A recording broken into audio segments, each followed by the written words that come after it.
Yo, what is up, everybody? Welcome back for another Sunday morning stream. We have a ton of updates here. Some are direct and some are indirect impacts to the players you're starting. We are into the fantasy football playoffs, so if you are tuning in, we're going to assume that you either love football or you did make the playoffs. So, congratulations on that. It's been quite a roller coaster of a year.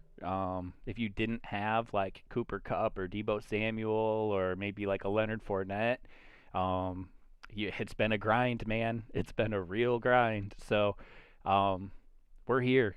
We're here. It's week one of the playoffs. We've already got a little bit of weird happening this week as far as the games have gone. Some more weird as far as some of the injury and illness updates that we've got. So, uh, let's get into it. we Do have it. I think I went team by team for the most part again. We have the first one I put down was Lamar Jackson, unlikely to play, but still a game time decision. It looks like they're waiting a while to make a decision on that. And also Marquise Brown, questionable, but expected to play. So um, if you're banking on Ravens players this week, what's going on here? How are we processing this? Yeah, I mean, the latest that we had was this morning. Schefter said that Lamar was unlikely to play against the Packers, but there was still a chance. It just seems like he's likely out. So I don't want to play. I guess the quick way to kind of wrap it up is like I would play Mark Andrews still because it's the tight end spot and he's just been so good. I just don't know how you couldn't not play him. You'd have to have another really good tight end, and I doubt that's the case for most people. I probably don't want to play Hollywood. He's been on a little bit of he was so awesome to start the year, and that's kind of slowed down a little bit. And now there's no Lamar. I don't feel incredibly confident about playing him. Although depending on your situation, that's one of those things too where I'm not saying you can't. I just don't really want to. I'm certainly lowering my expectations for him. But it's not like the Packers have been some unbelievable defense at the same time. So it's kind of where I'm at with it. And I think like Devonta Freeman, people are probably looking at him for his RB2. It's probably still where he's at. It just lowers it lowers the floor for sure for all those players, and that's what's scary about it. Um, What up, Brian? Hi, I'll get comment real quick. Hi, all got burned with playing Pittman, dude. Me too, bro. I'm right there with you. I'm pretty bummed about it still. Got burned with playing Pittman, so hoping that a tight end can bring me back. Um, Everett, Ingram, Seals, Jones, Graham. Uh, I will probably play out of that group. I would probably play Ricky Seals Jones. That's kind of an issue too because we don't know that Taylor Heineke's even gonna be able to play in this game because he got put on the COVID list. And I think it's Kyle Allen was the backup for Heineke. He's also on the COVID list. So that's a really scary situation, I will admit. I would certainly feel much better if Heineke was playing. Then I wouldn't really hesitate out of that group to play Seals Jones. And unfortunately, that game's on Tuesday, so you really can't wait on it. Um, who would you? I know Dub at different times you've talked about Everett, and he has made some plays different times of the year. It just feels like that's difficult to rely on too. But if you're looking at that group, is Everett somebody that maybe sticks out to you?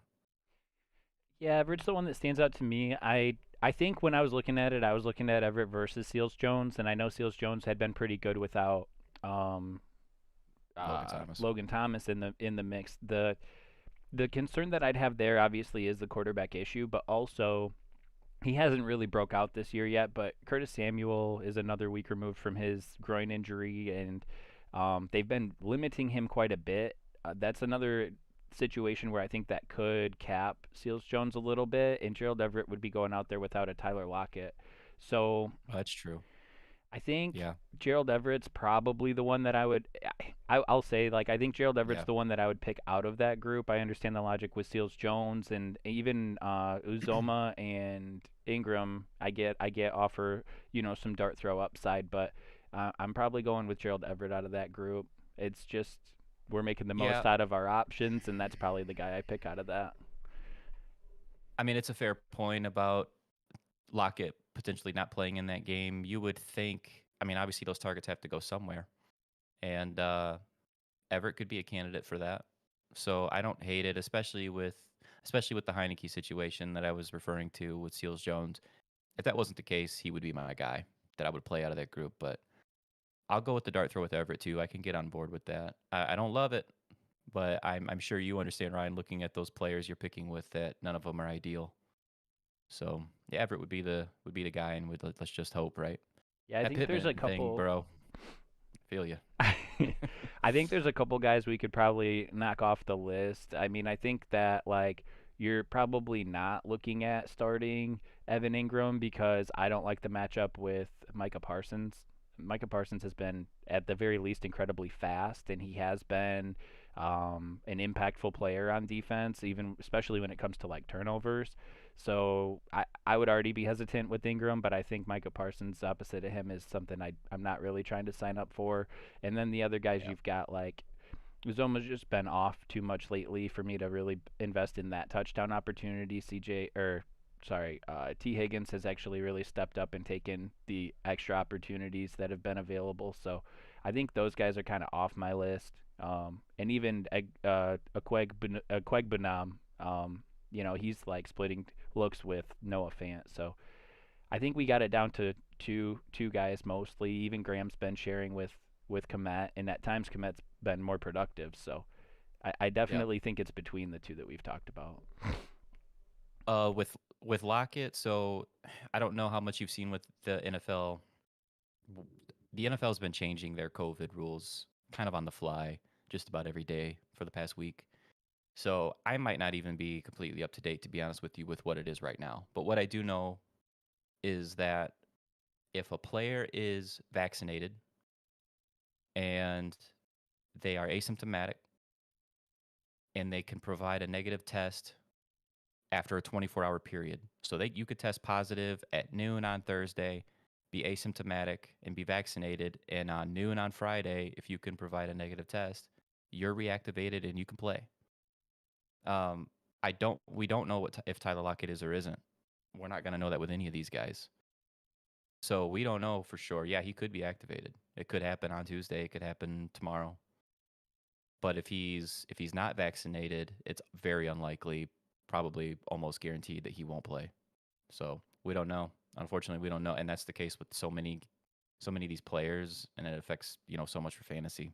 It's a really tough week, man, to predict these kinds of things. Like if you have Lockett, just as an aside dub, like imagine having Tyler Lockett and not really having a great other wide receiver option, but yet these guys are playing on Monday and Tuesday. These games are happening late. Like that's a really tough spot to be in because Oh yeah. you're not gonna have an extra dude sitting there waiting in case like a Lockett's out. Who you gonna have to plug in? You're gonna feel good about. But yeah, man. So You we don't might know. have We a don't know with Lockett. you might still have a chance at like a Van Jefferson or Cam Sims actually had a big game a couple weeks ago. I mean, those are guys that I might be looking at to pick up some slack if I really did get, handcuffed that Mm. late in the week. I'm just looking at the Tuesday matchup specifically, but um, yeah, I mean, I don't know, man. It's hard to say. There's been some interest this year in like a Quez Watkins. There was a time where I thought I might have, been interested in rostering him, but Yeah. it gets pretty thin. It gets pretty thin down there. Curtis Samuel might be someone you take a flyer on, but we haven't seen Oof. him produce yet either. So I think And the he quarterback looks spot. healthy, Yeah. but they're really being careful about it. I think I read he played like 23%, or it was in the low 20s. How much of a snap percentage he played last week? He's like hardly seeing the field. Yeah. I don't know why. My assumption is he's probably not real healthy, and he's just kind of gutting it out. But Yeah. Yeah, or they rushed him back too early and they're like, we're definitely not doing that again. yeah, that too.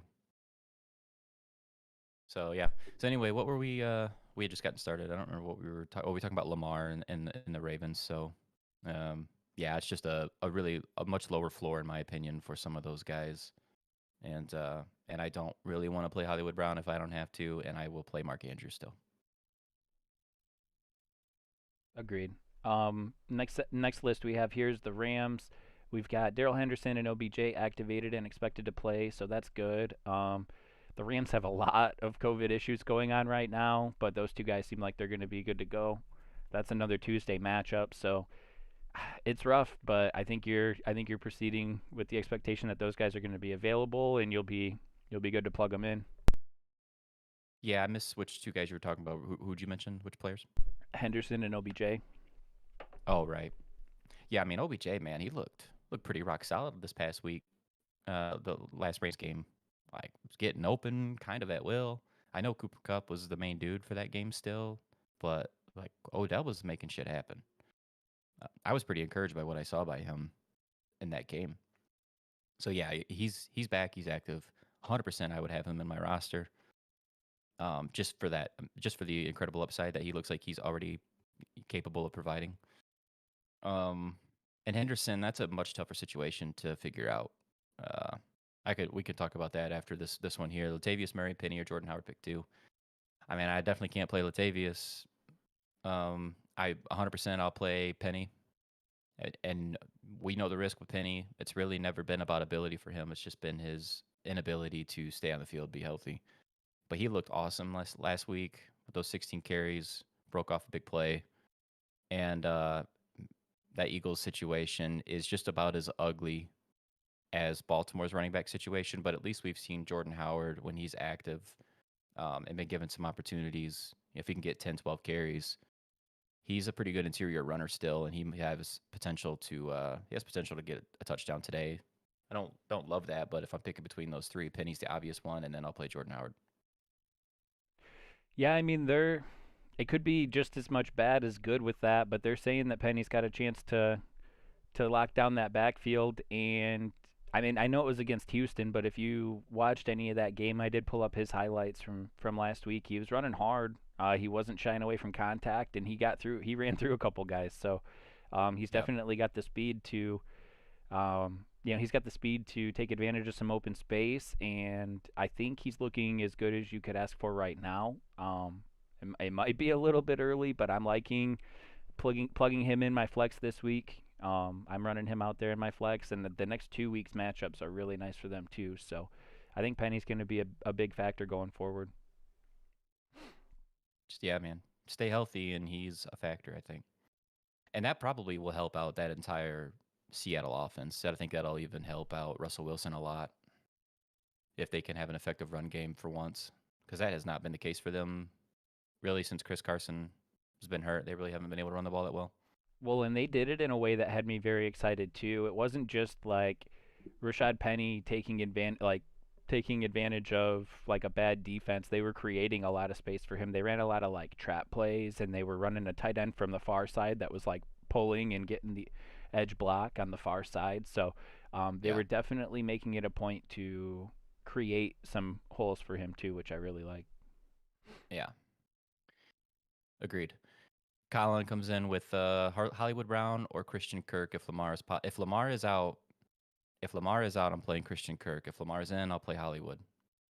Obviously, with D Hop out, AJ Green just had the big game last week, and look, I mean, I wouldn't be surprised if AJ Green's heavily involved again. But Christian Kirk only needs a couple catches to make his day, and I mean, without D Hop, I just feel so much more confident with Christian Kirk. They're playing Detroit. It's a nice matchup, and Hollywood as a player is a better player than Christian Kirk is, but the quarterback situation is just enough for me to be scared away from it.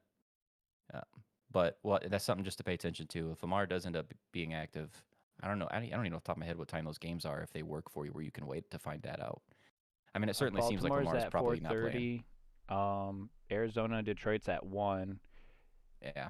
Detroit's Okay. also missing Tracy Walker, which would be their second best DB in my opinion. I have been giving credit to Amani Arawarie all year for his play. He's Mhm. 6'2", and I think that it's easy to want to have him lined up with AJ Green this week. So with Arawarie occupied and Tracy Walker being out, I think there is a lot of upside available for Christian Kirk. Yeah. Marquise I Brown's think if been you, very good all year, so like we owe some respect to that situation. But I do think for sure. Christian Kirk's a good play this week too. Yeah. Yeah, it just kind of lines up. I mean, there's definitely some players I would be playing Hollywood Brown over, depending on. I mean, Hollywood's probably going to be like he's probably a really popular player that people out there in fantasy are debating to start or not. Um, I really do like him quite a bit, and it was nice to see him having overall a really successful season so far this year. But when Lamar wasn't in, it wasn't good for him. And to be honest, Hollywood's kind of been on a bit of a decline over what, better part of a month or so at this point. And you just have the particular, this the upside that Christian Kirk has provided without D Hop in. We've actually seen that already, where Christian Kirk has excelled without D Hop, and I think that might even been without Kyler. So I'm feeling pretty good about Kirk. There is the potential where like the only way I see that not working out is if because James Conner's active and Chase Edmonds is active. And if Arizona is able to be really effective on the ground with those two guys, and they get up on the scoreboard fairly early, right? Because Arizona's defense has also been really good this year. If that game ends up being in a spot where Arizona's not throwing the ball as much for, like, say, the majority of the second half, for instance, then that could cap some upside. But without Lamar, it's just still a no doubter for me. I'm going to play Kirk. If I had Kirk on my team, man, like this for this particular week, I'd probably be throwing him in there for sure. I'd be excited about it. Yeah. I think when you look at the matchup, you're thinking there is a chance that Arizona runs the ball. It's going to come down to how they feel about the running back health. I mean, Edmonds was supposed to be activated last week, and then they didn't activate him from the IR. So it seems like he's not really where they wanted him. And James Conner's been taking an extra workload, and he's been on the injury report lately too. So, I mean, there's a chance. Kingsbury came out and said that he probably has overworked him. Oh yeah, especially for a guy that has a track record of being banged up. Oh, So, yeah. I mean, it's gonna. I wouldn't be surprised if they didn't run the ball as much as you might expect in a game flow situation if both of those guys are, under 100% healthy. But we'll see. Right. I mean, Arizona's got some playoff prospects too. I mean, they're one of the top teams in the NFC, and I think they're gonna be more focused on like what they look like going forward. I don't really know that they're too concerned with today's matchup, but we'll just have to see how it plays out. It's hard to translate and sift through some of that stuff before it plays out. Right. So let's get back to that. What was that? That Rams backfield situation. I think I haven't seen much to really give me a good feeling about how that's going to go, but just based on how Henderson's looked, and then him getting banged up, and then what they've done with Michelle since Henderson's been out, it sure looks to me, if I had to guess, that is going to be really close to a true split backfield with with Sony Michel and Darrell Henderson both active. I don't think Henderson's going to be that really for the most part he was not quite workhorse, but he was close to that. Before he missed some time. I think that Sony Michel is not very much of a threat in the pass game as a running back, and I think Henderson is. Henderson's made some really nice catches. They've actually put him on the outside several times during a game and given him a shot. He's scored doing that before. Anytime they line Michel out wide, Stafford doesn't even bother looking his way. He's just more out there to be out there just to run the same type of offense. So if I had to predict, I would say that Henderson is probably going to be involved in the pass game, which may only lead to a few targets. And then I think him and Michel will sort of split running the ball. And I could see Michel being the goal line guy because he is more durable. He does run a little bit harder. He's able to push guys around a little bit more. And so it's just like this. It's just tough. It's tough. I just think it lowers both of their floors and ceilings. But at the same time, I think you have to play Henderson. And I don't think Michel's necessarily out of a flex consideration. Seattle hasn't been very good on defense, and there is a world I can picture the Rams being up and Michel getting some work. So it's unfortunate. It's unfortunate because if you're a Darrell Henderson owner and you've been relying on him, and you don't have Sony Michel, even if you do, a situation like me, it still kind of puts this thing in the back of your head where, like, I don't know if that 20-point game can come from Henderson like it used to be able to.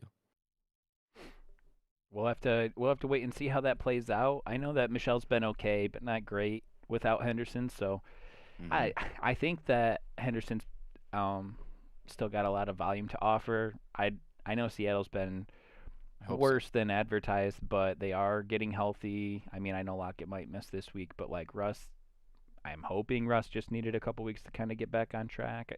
I don't know. I mean, Hmm. it's a division game too. I think I would expect that game to be relatively close. I don't know if you're getting into some garbage time there, but we'll see. I mean, that's why they play the game, you know. We look at these and it's Right. like I don't know how some of this stuff's going to go, and every week we're looking at it like I don't know, self-evaluating, you know. It's like, well, we were calling these guys, we think this is going to be good, and Yeah. sometimes it goes that way, sometimes it don't.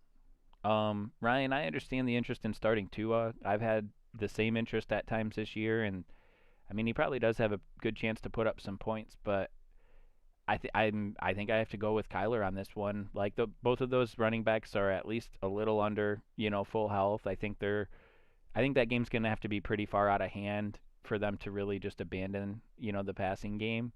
Um, I think I'm still rolling Kyler out there. Trevor Lawrence has been somebody that I would not consider starting. He's been pretty terrible this year. Yeah. I get the Tua consideration, but I think I'm still going Kyler. Yeah, Tua would be somebody I'd be willing to play if I already was playing if I was streaming the quarterback position to begin with, then he would be a good streamer this week. If you were bouncing around with guys like Kirk Cousins, Roethlisberger, if you're looking at guys like that, you could look at a Tua with that Jets matchup and I would certainly be considering playing him. But Kyler is, for fantasy purposes, a top I don't know top three quarterback in the league, with number one upside any and every week. I mean, I do like Dub was saying. I get the interest in those other guys, but there's just no way in playoff week that I'm gonna sit Kyler for one of them. And you got to think too, like Kyler, maybe he doesn't have to do a whole lot, but what if he does enough in 2 quarters? What if he rushes the ball a little bit, breaks one off? What if he scores on the ground? I imagine he's probably going to be good for a couple touchdown passes or a rushing touchdown himself. Like one or the other is going to happen in my mind. There's no way I'm going to sit him. No, let's not talk ourselves out of a good matchup. I get that it's possible, but I think the odds of him not Right. producing, Yeah. and you're taking a pretty solid floor with him too. So, I mean, maybe you feel like it's less likely that you're chasing 30 points, but like his floor is way higher than the other two. If the Cardinals are in a position where they do take their foot off the gas, if they're in that position, and we shouldn't just assume that because it's the NFL, they could be in a competitive game all game. But if we even assume that the Cardinals did have this game under control, they're still going to be foot on the gas for the first 2 quarters at least, and that's enough for me to play Kyler. PPR pick two: Aaron Jones, Cordell Patterson, Ezekiel Elliott, and James Robinson. Wow. I Dub and I were just talking off stream about James Robinson. We both feel like he's a really good potential bounce back candidate this week. Urban Meyer's gone. Urban Meyer admitted to benching James Robinson when he fumbled, even though Carlos Hyde would go out there and fumble and he'd leave Carlos Hyde out there. Urban Meyer's not an NFL level coach. He's gone. I could see that locker room getting a morale boost, a mental boost. Who's the interim coach, Dub, for the Jags? I want to say Daryl Bevel, the old OC for Detroit. So he said that James Robinson was their guy. He is their running back, and they're going to treat him as such. If you take that with the Houston matchup, it's hard for me to want to sit James Robinson this week. Um, but damn, like look at these options. Like, are you really going to bench Aaron Jones? He's basically been in more of a true split as the better part of a month too with AJ Dillon. Um, really, I almost wonder if we shouldn't be looking at AJ Dillon and Aaron Jones at this point, not from a talent perspective, but just from a fantasy output perspective, that they might be like a true 1A, 1B right now.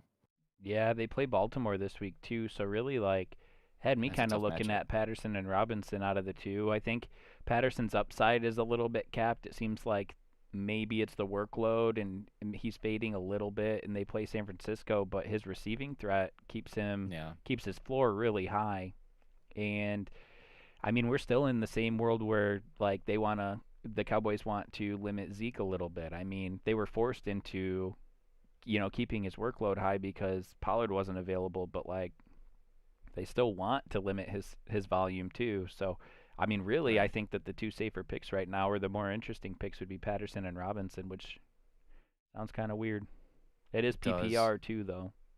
I know. But James Robinson, when he was a pretty decent pass catching back for them when they would keep him in and give him a full workload. Oh Yeah, yeah, he no, I can. was He just is capable. yeah, I was PPR Yeah. for me was more of an edge for Patterson over like Zeke probably. Oh, right. Well, looking at that group, I think the one that sticks out to me is I'm definitely playing him is Patterson. Like I think that much I'm gonna go with. I'm gonna play Patterson, no doubt.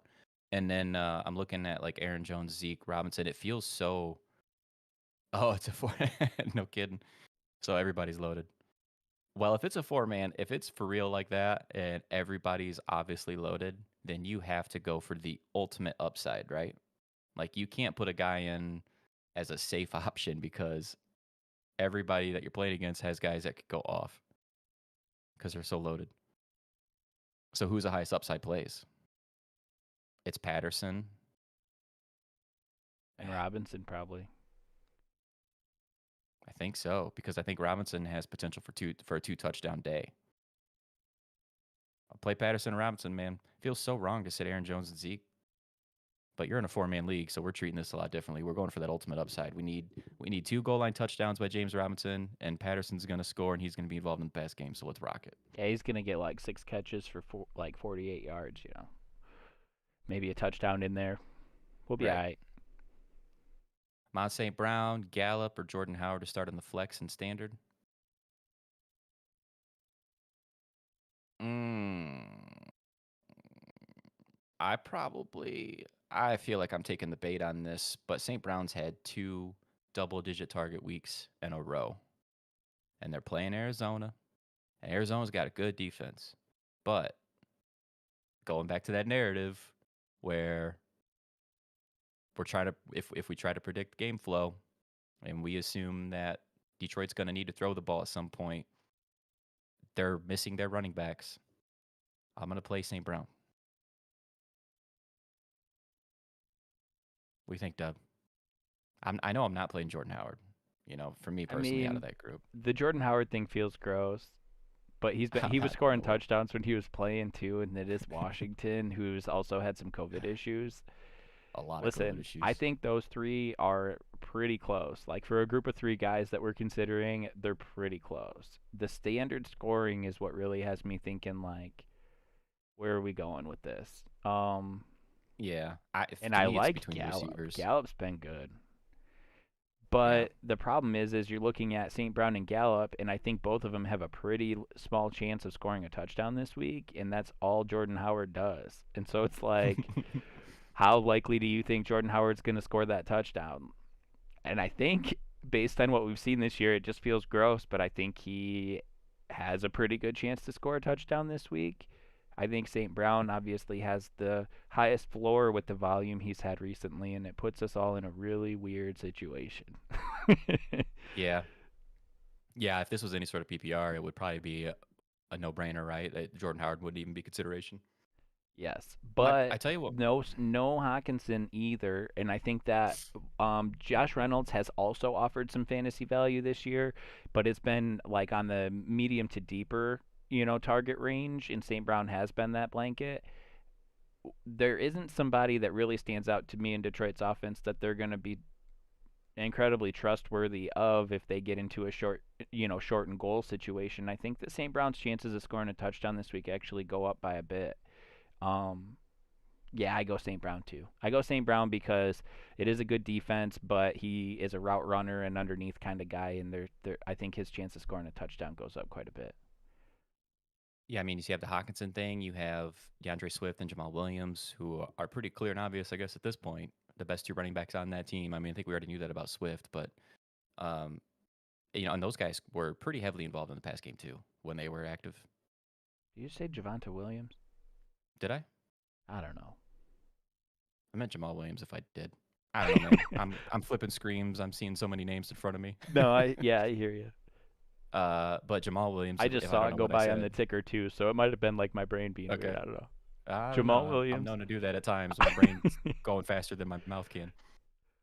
Uh, Jamal Williams and Swift being out and how heavily involved they were in the pass game throughout the season when they were both in, man. Like, I don't know, like you just throw all that together with the matchup, potential garbage time. I hear you. Like the touchdown matters more than anything in standard, and that is the hiccup. But like the Eagles 2 weeks ago or whatever it was, Boston Scott had been on a roll, looked good, right? Started getting a little bit of confidence in him as a flex type of play. Miles Sanders had been banged up. He ends up being active for the game. Boston Scott ends up being active for the game. Boston Scott plays 0. Doesn't play. Miles Sanders got some nice work. He put up like 15 points. Yeah. But I'm saying that to say, I don't know what the Eagles are going to do. Nobody I want does, bro. to, like, I'm going with Jordan Howard when we were talking about those players earlier, based off of what we've seen Jordan Howard do when he's been active. But I also felt that way about Boston Scott a couple weeks back, and then he didn't even touch the ball one time. So, not like I'm super confident in the play, and that's why I'm looking at him. I saw his name pop up in that question, and I'm like, can't do it. If I'm looking at guys I at least I know for sure are going to be on the field, then I got to go with one of them. Yeah. Yeah, we're expecting a negative game script for Detroit, and it's just going to be a good opportunity for St. Detroit's going to keep this game close. It's going to be like a 16-14 barn burner. That's what's going to happen.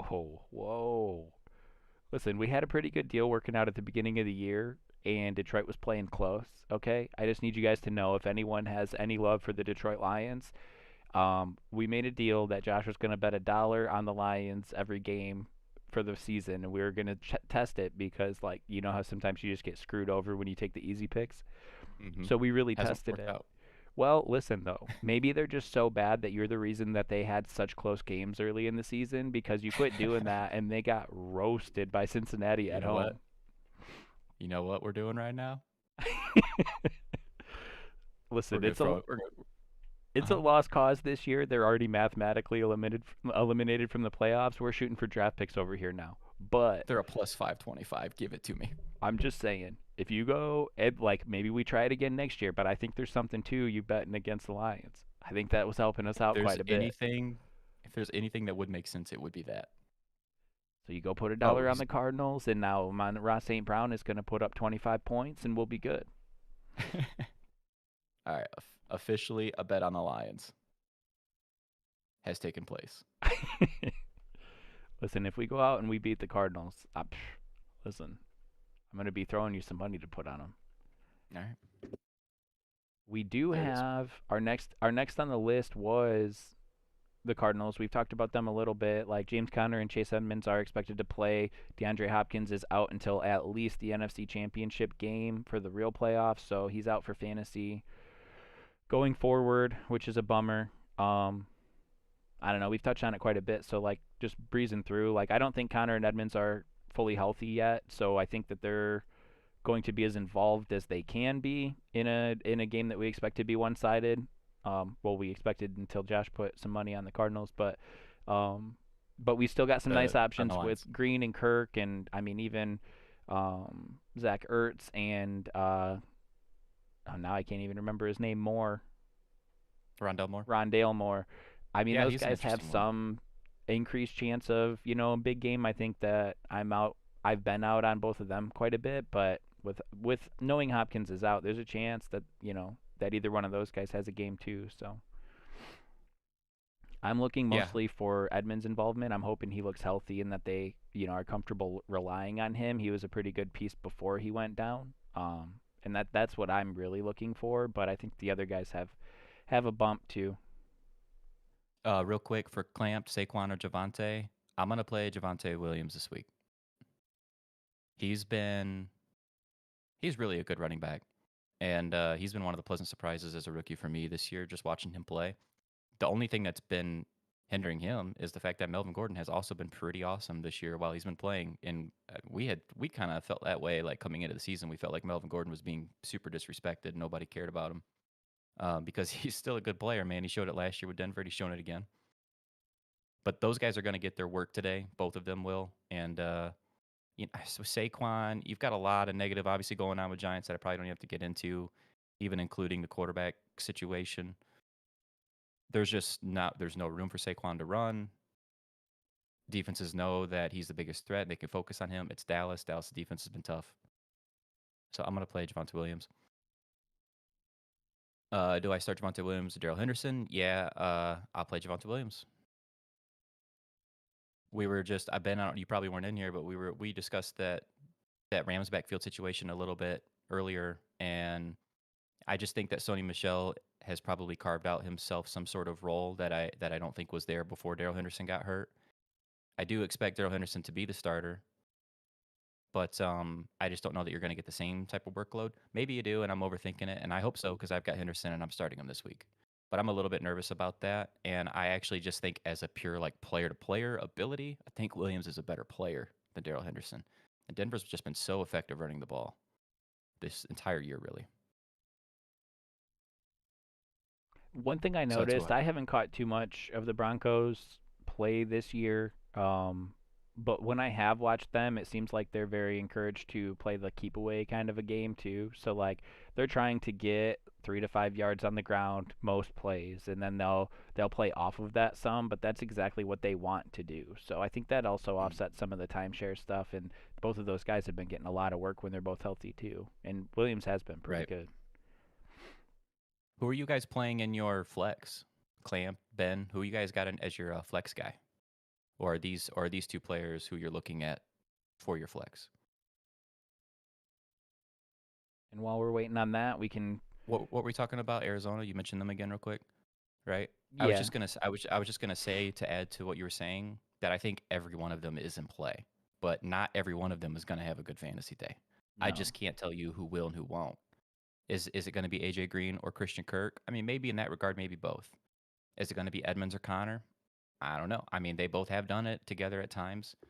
I think obviously we know that like Connor just scores touchdowns. It's just kind of what he does. It feels like he's got a pretty good chance to score one. You're not going to bench the guy. Edmonds coming back is probably like somebody that people are considering for flex or not. And I think you can flex him, but I just don't feel super confident about it because we just don't know exactly how healthy he is. It's really all it is. Connor's Um, receiving work takes a dip with Edmonds coming back. I think we both agree on should. that. Yeah, it definitely should. Yeah, Yeah, because his receiving work like skyrocketed when Edmonds went down. it did. And he looked very capable too doing it. Like he had a couple of really nice grabs 2 weeks in a row, but it's just a workload from a workload perspective, that should dip. If Cliff Kingsbury's coming out and saying I've probably overworked James Conner, and then the following week Edmonds is back to active again. I mean, if you're going to reduce Connor's workload, where's that going to come from? It's probably not going to be on the ground. You're probably going to give him a few less targets, and then that's where Edmonds should step in. Javante's your flex, also Russell Gage or OBJ. Uh, man, I'm probably going to play OBJ. He looks he Same. looks so he looked really really good last week, and Stafford is I mean, it's Cooper Cup for Stafford, but then it really looks to me like OBJ is his other option that he's really looking at a lot. Um, with how OBJ looked last week, I really just can't see a world where I'm benching him, especially in a nice matchup. If we were to look at OBJ as like a receiver that we didn't feel like we knew, in an in-depth Mm-hmm. level, he would be Mm-hmm. doing everything that you'd want to see from someone that is new to you. Like when he first started getting involved in the offense, they tried him on a couple slant routes. They had some curls and outs. Then it was like the second or third week he was there, they hit him on that deep seam play for a touchdown, right? So like Mm-hmm. he's involved all over the field. He's someone that Stafford's paying attention to. We also, I think, regardless of like where you put him for other reasons, I think like you still have to feel that he's very talented. Um, they're in a good offense, and Seattle's defense hasn't really been that great. So, um, I think we just have to work on letting go of some of the like headache stuff that he's brought to the table. I think at least for Yeah, the you got to rest let of that this go. season. I mean, if he goes and signs like a Yeah. 4 year deal with someone else and ends up being a problem, like that's fine. But he's committed to winning this year. They need him. I think that they can afford him the volume that would prevent some of the issues. So, and I know he's been a little bit of an injury risk too, and he's popped up a couple times for different reasons. But like right now, he's healthy, and I really like playing him. I think he's a lot closer to who he was with the Giants than who he was with the Browns right now. I think he's already showing that the Browns offense and Baker Mayfield, as far as as far as production on the field, none of the the off field stuff and drama, you can put some blame on Odell, sure, but just on the field play, I think he's already proving that he wasn't the problem because he's very capable. I tell you which one sold me back on Odell again when this whole time I'm sitting here thinking like, well, how much truth is there to his like maybe he's just not as capable of a player anymore, or is it the situation? And then when he made that it was a crossing route, and as soon as he came out of his break, he was just like it was just gone, dude. I don't remember which corner was on him, but he had no chance in hell. Odell just immediately put on the burners on a crosser, and Stafford hit him. And he went deep downfield with it. As soon as I saw that play, I was like, oh man, Odell's gonna be a problem again. Because if they're gonna use him that way, it's the same way the Giants used to use him.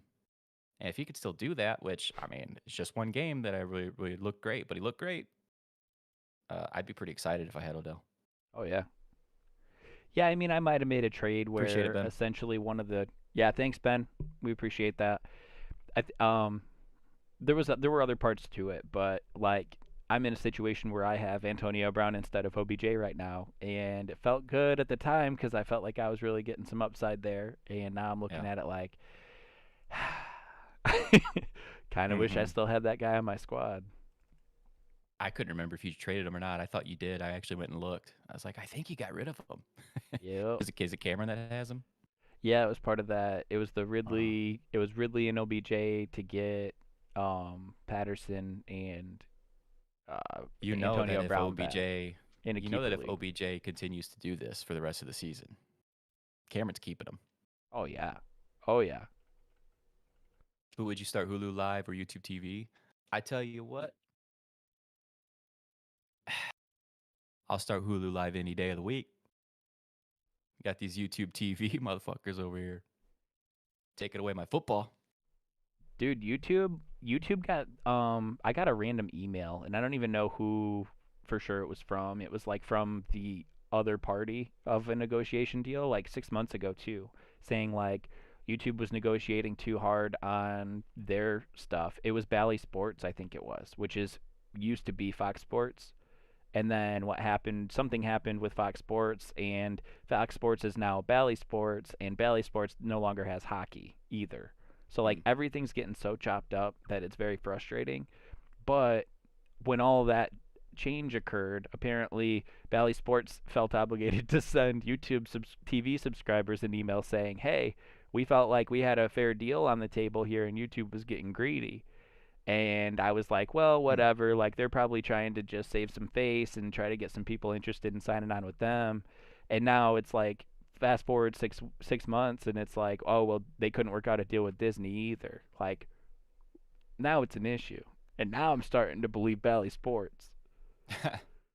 Like okay, well It's we lost too. baseball. Like the hockey thing, it seems like that might have been inevitable, but we lose baseball, and now ESPN would spot show games across most major sports, and it's like, well now we're losing that too. Like part of the reason I was inclined to pick YouTube TV was because they had the best sports package, and now it's gone. Yeah. I don't know what I'm gonna do. I'm kind of just hoping YouTube TV and Disney. Really, it's not YouTube. It's Google because Google owns YouTube. So it's really two juggernaut companies. It's Google and it's Disney that need to come to that agreement. I think I read. I get another email, or did I read an article? I don't remember today, this morning, saying that they're continuing to try to work it out. So like at any moment they could, but clearly it's a money dispute, and it's not like they just started trying to figure this out this week. I'm sure this is something they've been working on for months and months, knowing that this contract is ending Oh and not want yeah. to have any interruption in service, and they haven't been able to figure out the money, so it doesn't make you feel too good. I was telling Jake, I was like, man, I just wish that ESPN, which is Disney, I just wish that ESPN Plus, like they have with hockey, where they basically they paid for the rights to essentially air all hockey games every day. Can we make that happen for football? Like and charge a premium service. I'll pay more for that. I'm cool with that. And then I won't even. I personally wouldn't even need any live streaming TV service at that point. If you give me my sports, I'm good. Like, I'll Well, watch we're Netflix. we're running into a really interesting time where like I mean, like, I'm sure for you too, but it's crossed my mind, like, everything's accessible, and the only reason that we can't watch every game is because they make you verify your location, and then they filter the games you can and can't watch. Every single game is available on the internet every single day, Yeah. and you can't watch it because they don't let you. So, like, I don't want to see everything get split up to the point where like you have to pay $5 per network that you'd like to watch because my pockets will be turned out if I'm trying to watch everything I want to watch, and I'm a little worried that that's where this is heading. But Mm, like there is definitely some room now to where we can make every game more accessible, which used to be for the last what 10 15 years it's been like NFL Sunday Ticket or like NHL like ice, I can't remember what they call it, full ice or something. And it's like there have been things like that available, but we're so yeah. capable of doing it now with so many people streaming that like I'm also intrigued with that opportunity where like we could watch every freaking game if we wanted to, and I don't have to watch these clunkers at 1 and 4 o'clock for the football Right. schedule. VPNs come in handy for that. If you have a VPN, you can essentially just lie and say where you're located. So if there was an out of market game, I don't know, name a game, like a game played in California, and you don't have that 1 o'clock game on your TV, but you wanted to watch it. If you have a VPN, you can watch it because you Yeah. can just essentially like put that as your local, and then you'd get that game. So there's a workaround, but then you're paying. Yeah, I mean, VPNs cost money, so you're paying more for that too. To have to just do this workaround. The ideal situation to me is exactly what ESPN Plus has with hockey. Like it's pretty cool that I can bet on any hockey game and know that I can then turn it on ESPN and I'm gonna be able to watch it. They're all there. Every now and again you get these what they refer to as blackout games. I don't know why and what that means, and it tends to be like the Red Wings for me. So I don't know if that has to do with the fact that maybe they're on a local channel here and I can't watch my news. I don't really understand it actually. Yep. I don't know why that's the case. That's it. Is that it? Yeah, it's a Okay, marketing so thing. So like they want the local community to have to watch their games on their networks. mm, okay, that makes sense then. But But that's where else awesome to can have you that. watch it? Where else can you watch the Red Wings? Because I don't even know anymore. I don't know because I can't ever find a hockey game on TV. Ever. I don't even look anymore. I just go straight to ESPN Plus. Yeah. I didn't know that, Jake. They got a Sunday night game on ESPN Plus, huh? I mean, I'm guessing so. Like, it's probably airing on regular TV like usual, but they're also going to have it on ESPN Plus. That's interesting.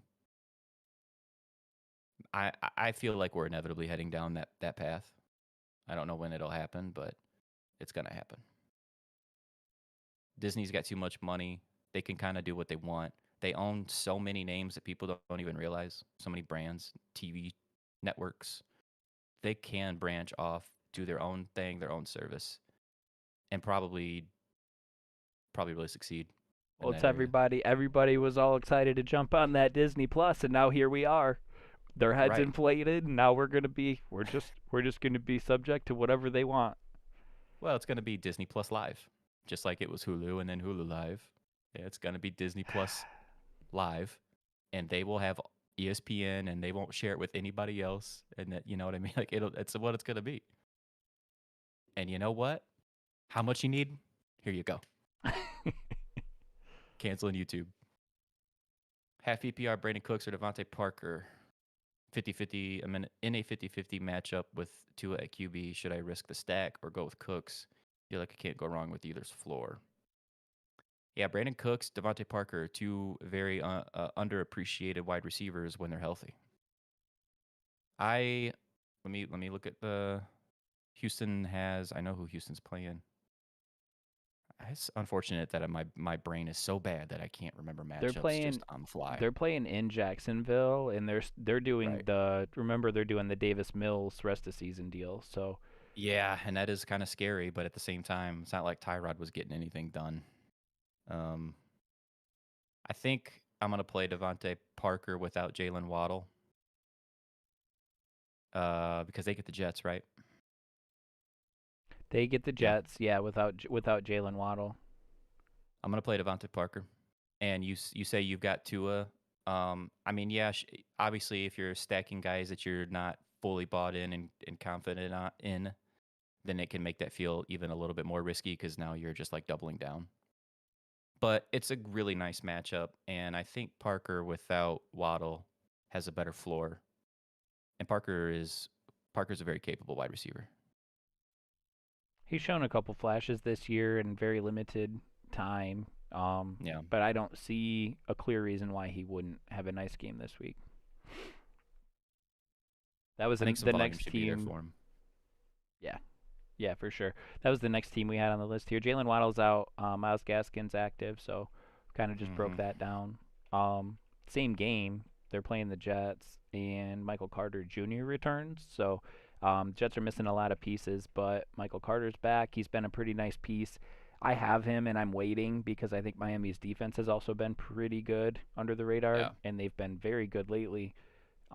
So I'm not going to rush him back into my starting lineup, but I do think he's a nice piece you'll want to hold on to, and has been getting better throughout the season. Yeah, and they said he was going to be a heavily involved key piece for them this week. But I agree, the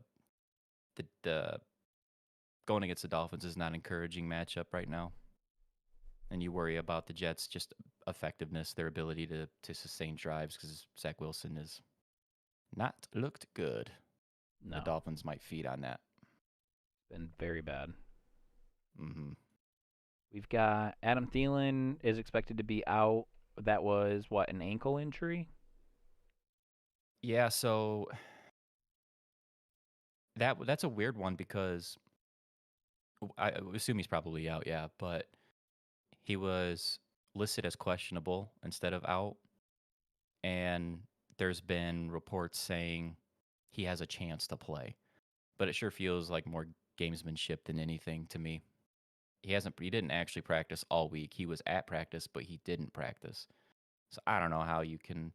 Really the only hope is that it's a Monday game, so that he's got like an extra day. But I would assume he's not playing, and that's how I'm treating it.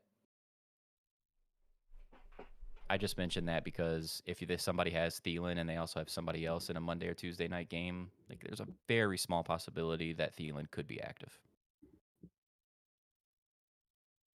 And he's he's somebody. I mean, we were interested in KJ Osborne with Thielen out last week, and really he didn't have a very good game. He ended up with a good bottom line, but it all came on that one big play. And Yeah. I personally feel like he pushed off to get that touchdown anyway. But um, this week feels a little bit different just because we saw it once. I don't know that I'm Hmm. giving KJ Osborne too big of a nod with his lack of involvement. He had 3 catches and he turned one into like a 60-yard touchdown. That's what happened. So before that, he Yeah. had like 2 for 20, and that touchdown Yeah, was I wouldn't late. feel good. I wouldn't feel good about playing him at all. On top of that, Conklin didn't have much of a game, but he's had weeks where he's been the dude. It could easily be like a. I'm not calling for it, but I'm just saying it wouldn't surprise me if it was a Conklin week. And uh, yeah, and who'd you just mention, the wide receiver? KJ Osborne. KJ Osborne. It could be like Conklin gets the touchdown this week, has some targets, and Osborne doesn't get that bomb that makes his day, and uh, and you're just left with like 2.5, 3 points. Right. I wouldn't want to be playing Osborne either way if I didn't have to. Elijah Mitchell's out, so Jeff Wilson Jr. I think is the expected Yeah. front man for that backfield. Trey Sermon's Yeah, that's out, out, out. yeah. Yeah, I mean, I don't want to play Wilson. I would if I had to, but it would just be in a pinch because Debo's going to get his work in the backfield as a running back too. Yeah. So, and I would expect him to be more effective with it. Which keeps Brandon Ayuk very interesting as a receiver too. Like Keeps him Debo as a play. Samuel in the backfield keeps Ayuk very interesting. Yeah, he's a play, I think, just because of that reason. Saquon expected to play. We already kind of evaluated where we felt he was at. I think that was a pretty good comparison for showing where we're at with Saquon. Hmm. Terry McLaurin's active, but we don't know what their quarterback situation is going to be, so that's rough. Really scary. It's really scary, and it sucks because you won't know. You have to if you're gonna play him, you're essentially committing to it now, being a Tuesday game. We've got DJ Moore questionable. Yep. DJ Where Moore we at? questionable, but expected to play.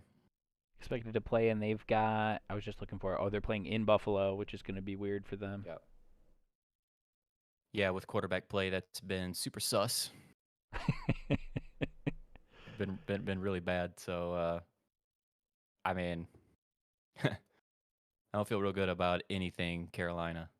But if you're in a situation like myself where you have some wide receivers that are out, DJ Moore's in my lineup, and I'm just really hoping. I don't know if I'm assuming they've finally got some pretty cold weather. But I've mentioned this before for a couple other games. If you happen to be in the upstate New York area, you can go to the Bills game today for as low as $7 per the ESPN NFL schedule. Incredible. Yes, you can go What watch game was it? an AFC front runner for $7, less than a movie. Wasn't it? It was Houston a couple weeks ago, right? You said the tickets were $11 or something. Yeah, I turned that game on for a minute. I see why. They might have been 30% capacity in that game. no way. Like there was just nobody there. Uh, 12 team full PPR, fill 4 spots, anyway, 2 running back and 2 flex. Okay, hold up. 12 team full PPR, gotta fill 4 spots. 2 running backs and 2 flex. Should I go with RBs? All RBs. Aaron Jones, AJ Dillon, Henderson, Deonta Foreman, Cole Beasley, Bateman. Aaron Jones, Henderson. We're filling 4 spots. Um,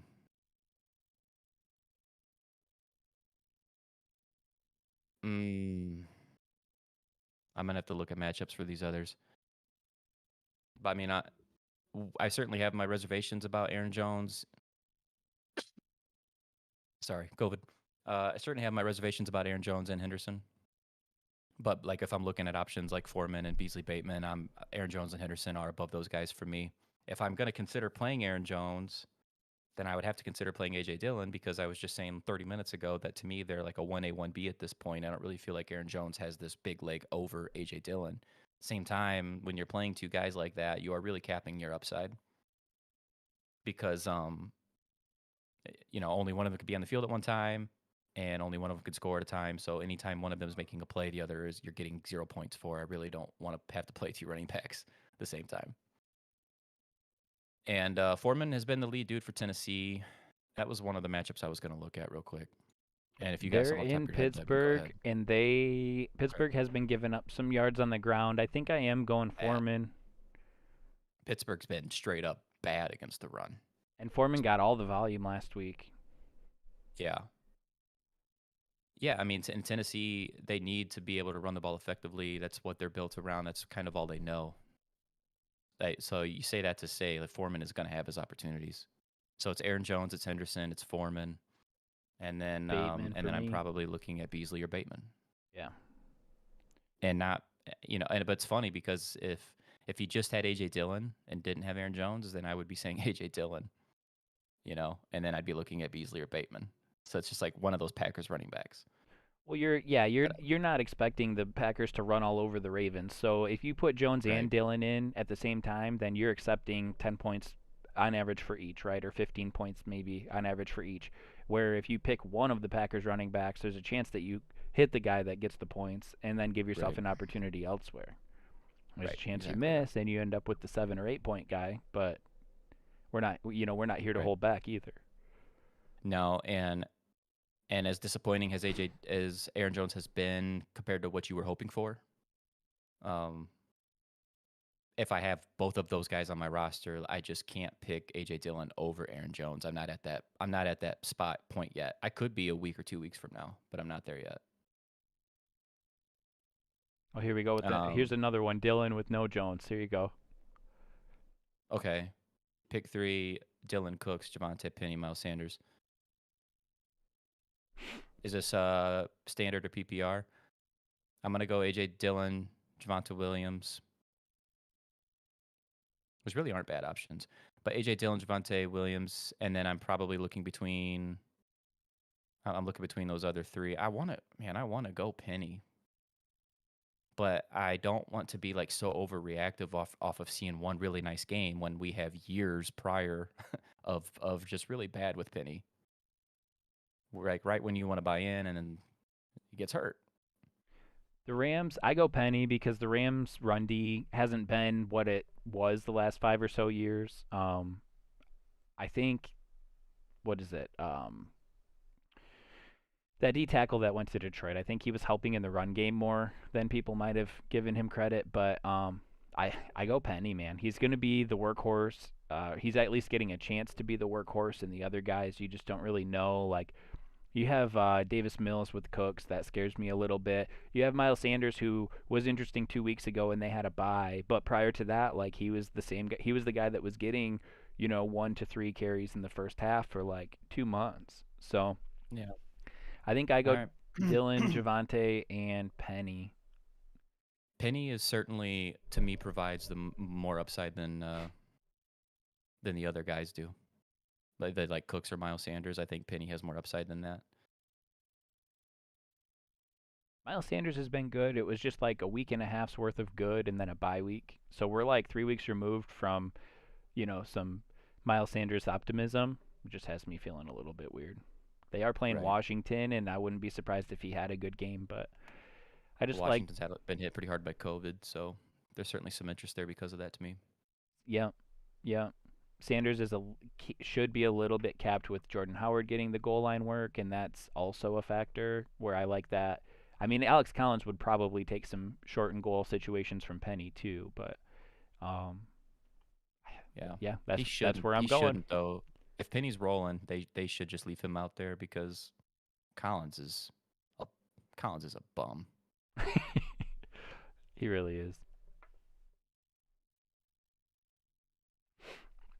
Um who else AB's did out, we but he's returning to the Bucks this week.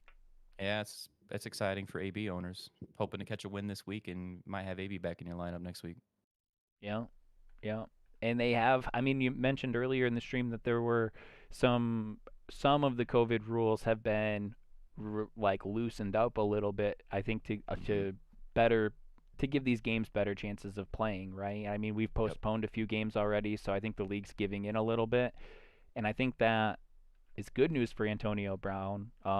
We both accept that he was not truthful about some of it, but I think that the league is loosening up a little bit on their approach towards it as well. I think they have to because the league goes money first, and that bottom line's getting hit a little bit. So Funny how that worked out for AB. It was like, oh, you had a fake vaccination card. Wow. Really, bro?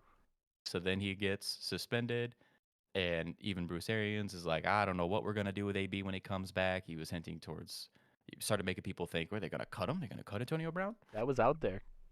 And then, and then all of these COVID cases happen. And it's made headlines. Like that's what everybody's focused on. What's the league going to do about it? They start rescheduling and moving games. Then they start loosening their rules big time. And then right when they loosen everything up, because they don't want these games to be canceled, AB just pops up like, hey guys, my suspension's over Monday, and all is forgiven. They're like, you know what? Come on back, man. We're not worried about that fake vax card anymore. No, because Hey, more power to them. they already kind of moved the needle on their own. They're like, okay, well, we're gonna postpone some of these games, and if you're in this situation, we're okay with it now. Like, it's all money. It's all money, and if they don't Oh lose yeah, much money from benching or suspending or cutting Antonio Brown, that's cool. But when you're moving these games around and your advertising revenue takes a hit and all that, it's like, oh, well, we can figure it out, right? We can make this work. AB's just got away, man. Dude's got 9 lives. Well, even if he had 9, he's still running out. He's got to be on like 6 or 7 at this point. He's only got a few more chances. In the last thing we've got 10 minutes before kickoff here. The last thing we had listed was that Seattle situation. We've touched on that quite a bit too. So there's some murmur there that the delay or the postponement of the Seattle game gives Lockett enough time to play. We are Hmm. hesitant to buy into that unless you really need him. If you are looking at starting him over a bum, you're probably waiting it out and seeing what happens because you can find a bum on the Tuesday slate too. So definitely, definitely keep an eye on Lockett's status. But Rashad Penny's in a position they're saying to potentially take over the Seattle backfield. DK Metcalf, if Lockett's out, is primed for a pretty big game. And Seattle's schedule for next week and the week after is very nice. They're playing Chicago and Detroit, so there's some good news for some of those players that maybe we felt a little less confident in coming into the playoffs, but definitely monitor Tyler Lockett because that'll impact how a lot of that plays out. Yeah, I'm trying to. If you were in that situation, I'm trying to look at the games that are tomorrow's games and Tuesday's games, trying to figure out who could be a stash that you could throw in that would be available to pick up. And I mean, it's pretty limited. KJ Osborne. So you have the Monday games, and it's not ideal because the Rams play on Tuesday, but at least that buys you another day where you could wait, and we could certainly get news tomorrow that Lockett's cleared or not cleared. But Osborne's probably owned in most leagues at this point with the Thielen injury. You don't really have anyone on the Bears that would be available that you would want to pick up and play. The Raiders and the Browns are tomorrow as well, so like maybe a Donovan Peoples-Jones is out there. He would out of like a tomorrow's games, he would be the one I'd be most interested in. With the Raiders, you have Djax is probably available. I'm not going to feel good at all about that, but hey, we said it last week. It's still true this week. He provides you with one big play upside. And the Browns have been hit really hard with COVID, so maybe they're going to be missing some key defensive players in that game. It's a dart throw, too. These are just things I'd be looking at if I had Tyler Lockett and I was sticking to, like, I'm going to play this guy if I can. So you put him in your flex, and then you try to have one of these other guys in your back pocket in case he's not active. Yep. I don't know what else you can do. Well, and Sucks. if because you're putting him in your flex, you're looking at maybe a Dearness Johnson because Hunt's out, right? Yeah. So you might have some Yeah. other options as far as running backs go, like a Dearness Johnson. Maybe highly unlikely with Henderson just missing time, but like a Sony Michel. Um, I Right. mean, I don't know where people are with the Philadelphia backfield, but Jordan Howard might be available. And like the reason that somebody like that's worth mentioning is because you're giving yourself the chance to play Lockett. But if all hell goes, if it goes to hell, and you've waited long enough to where you've missed your other guys, like these are all guys that I would, be okay plugging in my lineup if I had to, because you're at least giving yourself an extended chance that Lockett plays. Yep, agree. And the Jordan Howard thing is not the worst. Obviously, you don't love to do it, but the situation's not ideal to begin with. And putting Lockett in your flex does give you that the option to be able to do that. It even allows you to do that with the Gerald Everett. Yeah. If you put him in the flex, you can do that worst case scenario. Gerald Everett, Ricky Um, Seals Jones, like the right. flex move is huge for that. Yep. I was reading on JD McKissick real quick because he could have been a nice fallback option, but he didn't practice Saturday, so he's questionable. It seems fairly unlikely he's even going to play, so that's probably not an option. But yeah, that's what you'd have to do. That's what you'd have to do. And you know what? If I had Lockett and I really felt like I needed him looking at my matchup in the playoffs to win, I would be doing this. I would be waiting on him in my flex, and I would have one of these other backup plans that I really hope it doesn't get to that, but at least you got a warm body you can throw in there. Well, and for what Um, it's worth too, because there are a few here that I think would be interesting. But these deep ball like one play guys, 3 of these 4 games are being played in cold weather cities pretty late in the year. And so I'm not saying that that's a write off for some of these guys, but I am saying that you might want to just light them a little bit. You might want to fade them just a little mhm. bit because, like DPJ, Djax, even Marquise Goodwin had a couple good games for Chicago. Like he might be on your radar. And then you've got in Philly. I had mentioned Cam Sims earlier because he just had a pretty good game last week or the week before, and he had a few good games last year. Um, I'm just saying, for what it's worth, playing in Cleveland, in Chicago, and in Philly at this time of year makes a little bit of a difference. So I would just be a little bit Yeah. careful if you need a tiebreaker. I would definitely use that as a tiebreaker to pick maybe somebody that might offer you a higher floor. Gesicki or Goddard, that's an interesting one. If Waddle was in, this would have been easy for me. I would have said Goddard. But with Waddle being out and being in that Jets matchup, Gesicki is a lot more interesting to me. And Goddard had that massive week, but that was with a different quarterback too. Um, what has Gesicki's targets look like in these past couple games?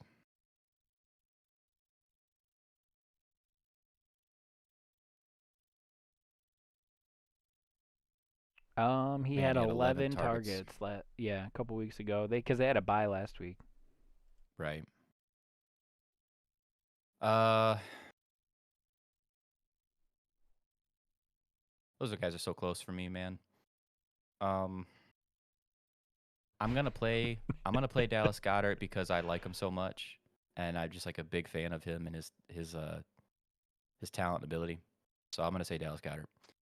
Bro, can we just talk about what the Dolphins have done this year? So they came out week 1 and they beat New England in Foxborough, 17-16. It was a 1-point game.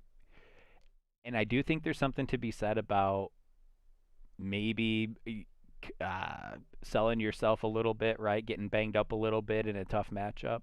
But then they go and lose 7 straight. They lose to Buffalo twice in their division. They lose to the. It was a tough schedule, but they lose to Jacksonville during that time.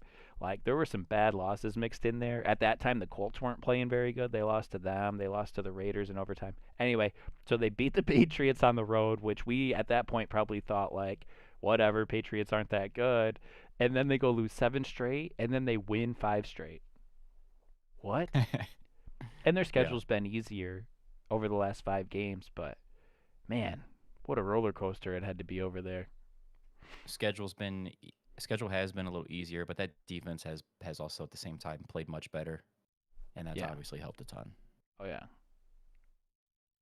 If this Miami defense was the same defense that came out to start the year, which we thought Miami was going to be that way. They were one of those dark horse teams coming into the season, and if they had been playing that way all year, like they might be in a good position right now. Yeah. But that's not the case. Start Melvin Gordon or Darrell Henderson. Oof. Coming in with some haters. Melvin Gordon, I believe, is active and good to go. Yeah. Yeah. I think that's what we read earlier. Yep. Was it one of these like he's questionable, but he expects to play? No, they Was that said what it that he was? was supposed to be the starter, is the way they phrased it. We know All that right, it's I'm going gonna to play. be like a timeshare, but I'm gonna play Melly. I'm gonna play Melvin Gordon. Look, man, I have Darrell Henderson and I got Sony Michelle, and I'm just telling you that has not been good vibes for 4 or 5 weeks with Darrell Henderson, even before he got hurt. And I just don't know what we're gonna see with the workload. I just really am not sold on Darrell Henderson just coming back and being the guy again. It's a good matchup. I mean, Seattle's defense is not a scary team to go against. Who's your flex there, Anthony? We got 2 minutes left. If you get this real quick, who's your flex, or one of these guys your flex? Melly's been awesome though, man. I mean, his draft when the fantasy drafts, it helps when you draft guys late because they can just have like good years and they feel like great years because of the value you've got. And Melvin Gordon's probably one of those situations. But he's been so steady. hey, he's been good. It's been exactly what they need. I can't believe Teddy Bridgewater's been picked up the last 2 times he's found a team to play for, but like if you have him, they're doing it the way I would do it. Like we need to we need to run the ball. We need to we need to do the most everything that we can do that doesn't involve Teddy Bridgewater. We need to do well. Yeah. Ah. Yep.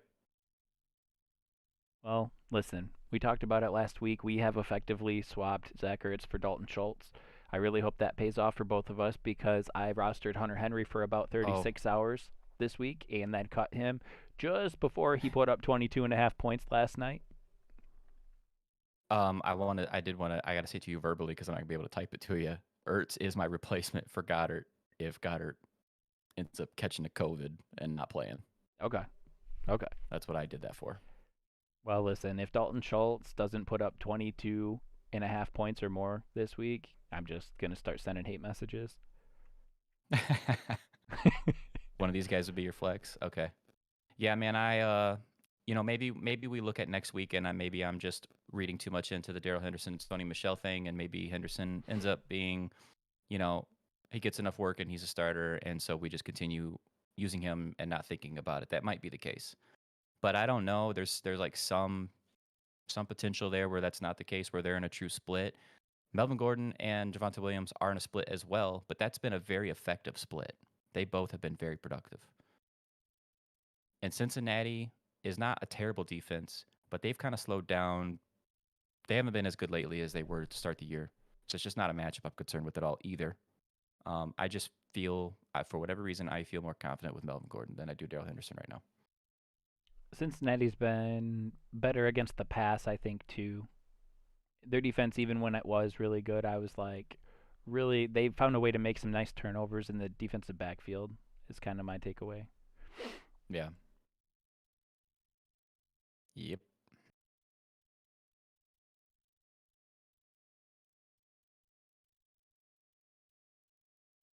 I don't know what that means. No. He says no. But it's kickoff time, bruh. It's 1 It o'clock. is kickoff time. Congrats to anyone Playoff that's Sunday. getting into a playoff matchup here in their fantasy leagues. We hope we help you get through some of these tough decisions. I don't know, man. It's the time of year where things start to get weird, but well, it's kind of been weird all year. But now you're looking at some guys that might be available that we wouldn't have been thinking would be available this time in the year. It's more about who's gonna play. We're no longer stashing, so things get a little bit interesting, but we're going through it together. So appreciate everyone for hanging out with us. I know one guy, somebody said that I think it was Ben, said that he dropped a sub. We appreciate that. So anybody that's new that's still hanging out with us, we've been trying to get to 100 subs by the end of the year. It's more of a YouTube. What is it, like a YouTube like ability kind Just of a a thing? benefit. Yeah, we want to Hmm. get a hashtag for our site. So help if you can help us get there. Also, you'll get notifications to let you know when we do go live.